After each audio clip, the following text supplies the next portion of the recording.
Southern Africa is home to a very primitive fish with some extraordinary abilities.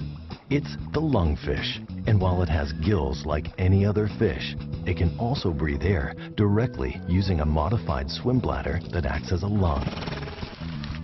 When water levels are high, this isn't so important, but the rains will eventually fail, and the constant burning sun will dry up all the water. Fish are left flapping at the surface as the waters disappear. Only the air-gulping lungfish is able to cope with these extreme conditions, but it's still exposed to the heat and is still at risk from predators. So it relies on another, even more extraordinary ability. It finds a new, safer home buried underground, digging down by eating mud and pushing it out through its gills. To stop it drying out, the lungfish exudes a special mucus from its skin, covering itself in a thick layer that hardens to form a waterproof cocoon. Only a single hole is left for breathing.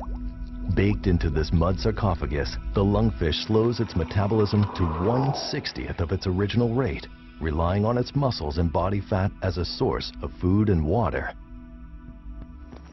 It becomes just another piece of hardened mud.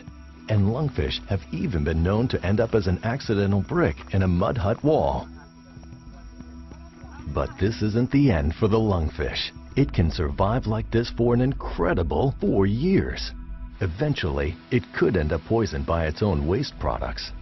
But in this case, the onset of the rains is its salvation. As the mud walls are washed away, the lungfish's hard mucus lining is softened. It's been 4 years since it last used its muscles, and they're very weak. But as it breaks free of this mud cocoon, it still manages to drag itself towards the nearest source of water.